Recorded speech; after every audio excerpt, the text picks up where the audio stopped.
es Emilia, María Sol, Antonella, Daniela y Rosela. Y en este video le vamos a contar la historia de cómo Watson y Crick identificaron la estructura de doble hélice del ADN, quienes además contribuyeron a sus investigaciones.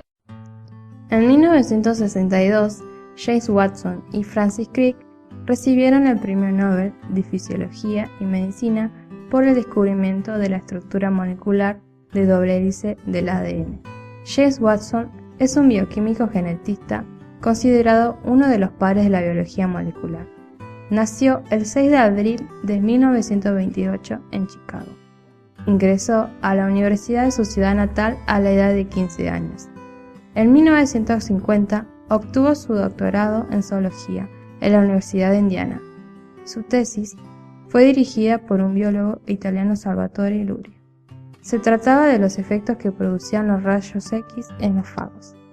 En 1951 ingresó al laboratorio de Cavendish de la Universidad de Cambridge. Es entonces donde comenzó a interesarse por la química estructural de los ácidos nucleicos y trabajó en el ADN de las partículas víricas infecciosas. Cuando asistió a un simposio de Maurice Wilkins y al escucharlo hablar del ADN, esto lo inspiró a estudiar la estructura de este mismo, lo cual le dio rumbo a sus investigaciones. Además, Watson ayudó a aclarar la forma de leer el mensaje hereditario. Estudió el ARN, que transporta la información genética de un lugar a otro de la célula. Con su trabajo obtuvo lo que se denomina el dogma central de la biología, que consiste en que el ADN sintetiza el ARN y éste fabrica las proteínas. Luego de sus descubrimientos, James Watson escribió el libro La doble hélice, que es una cuenta personal del descubrimiento de la estructura del ADN. Este fue publicado en 1968. Francis Harry Crick fue un físico, bioquímico y neurocientífico inglés. Después de los 14 años de edad, recibió una beca para estudiar matemáticas, física y química en la Mill High School de Londres. Luego estudió física en University College de Londres.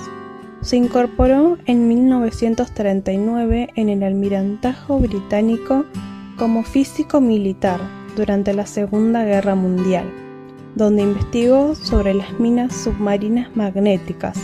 Trabajó en el diseño de una nueva mina que fue efectiva contra los rastreadores de minas alemanes. Finaliza la contienda y se dedica a la biología.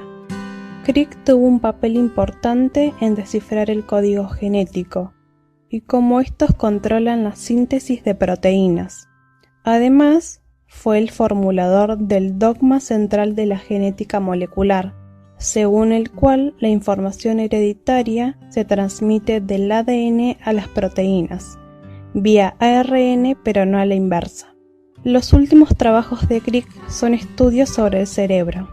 Francis falleció en el 2004 en el Hospital de San Diego a sus 88 años de edad, como consecuencia de un cáncer.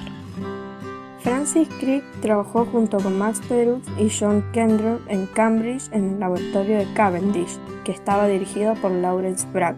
En 1951, Crick se encontró con el biólogo estadounidense James Watson, quien apenas tenía 23 años, en el laboratorio de Cavendish, con el que comienza a trabajar en la investigación sobre la estructura del ADN. Para identificar la estructura del ADN, Watson y Crick basaron sus investigaciones en el modelo de la hélice alfa por Linus Pauling y en estudios cristalográficos de Rosalind Franklin y Maurice Wilkins. Linus utilizaba sencillas leyes de la química estructural. Sus herramientas de trabajo no eran el lápiz y papel, y las fundamentales fueron los modelos de moléculas, las cuales a primera vista para muchos parecían juguetes para niños. Pauling tenía la teoría de que el ADN era una molécula helicoidal, de 3 cadenas. Además, descubrió la estructura de la hélice alfa, la forma de enrollamiento secundario de las proteínas, lo que lo llevó a acercarse al descubrimiento de la doble hélice del ADN. Además de las investigaciones de Linus Pauling, Watson y Crick se inspiraron en los estudios cristalográficos realizados por Rosalind Franklin y Maurice Wilkins. Rosalind Franklin nació en Londres en 1920. Era hija de un banquero judío. obtuvo un título universitario en física, química y matemáticas en Newnham College, el colegio mayor femenino en la Universidad de Cambridge. Tras obtener su doctorado, se especializó en la técnica de difracción de rayos X. Rosalind aseguraba que la estructura del ADN no era de hélice y decía tener pruebas de que el esqueleto de azúcar y fosfato se encontraban en el exterior de la molécula. Había captado imágenes de rayos X de la misma, la cual Morris le mostró a Watson sin su consentimiento. Esta foto constituyó una buena parte del descubrimiento, ya que fue la prueba clara de la estructura de la doble hélice. Al ver la fotografía, Watson dedujo que los patrones que se observaban en la misma debían tridimensionalmente estar constituidos en forma de doble hélice. Junto a Crick, confeccionaron un modelo de metales, en el cual la doble hélice de ADN estaba formada por pares de 4 moléculas, y así lo publicaron en la revista Nature. En el año 1953, gracias a esto se llevaron gran mérito, Watson y Crick en primer lugar, y luego Pauling y Wilkins. Sin embargo, pese a ser la científica que obtuvo los datos que permitieron definir que el ADN tiene estructura de doble hélice, no fue reconocida ni premiada con el Nobel. Rosalind Franklin fallece en 1958, 4 años antes de la entrega del mismo. Concluimos en que Watson y Crick eran científicos que se dejaban llevar por su intuición. No podían desligar la ciencia de sus sentimientos de querer llegar a descubrir antes que los demás científicos la estructura del ADN, lo cual parecía una carrera entre los mismos. Además que en la época donde se llevó a cabo su investigación influía mucho el ambiente de la posguerra. Nadie quería seguir con los estudios a los que se había dedicado durante ese periodo. Pauling tenía la teoría, pero sus datos eran dudosos, y Rosalind tenía los datos, pero no quería arriesgarse diciendo hipótesis sin tener los datos totalmente acertados. En cambio, Watson y Crick fueron más astutos. Recopilaron la información de Pauling y Rosalind, los cuales utilizaron sin su consentimiento para imaginarse modelos posibles de la estructura de la molécula. Ambos utilizaban modelos para recopilar la información de poca ética, ya que estos eran de cierta forma hurtados o apropiados del King College, la cual era como su competencia.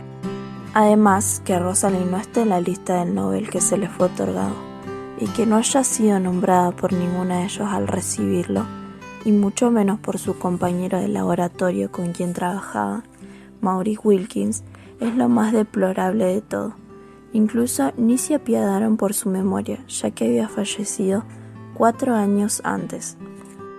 Da la impresión de que ellos tenían como una especie de carácter despectivo con ella solo por el hecho de ser mujer, y no le reconocieron ningún trabajo que realizó, porque en esa época que una mujer tome la iniciativa de ser científica y dar su opinión, que en la mayoría del tiempo era opuesta a la de ellos, no era bien vista o aceptada por los científicos contemporáneos del momento, y lo tomaban como que Rosalind Franklin tenía un carácter agresivo y prepotente. Y así finalizamos con esta presentación. Muchas gracias por su atención.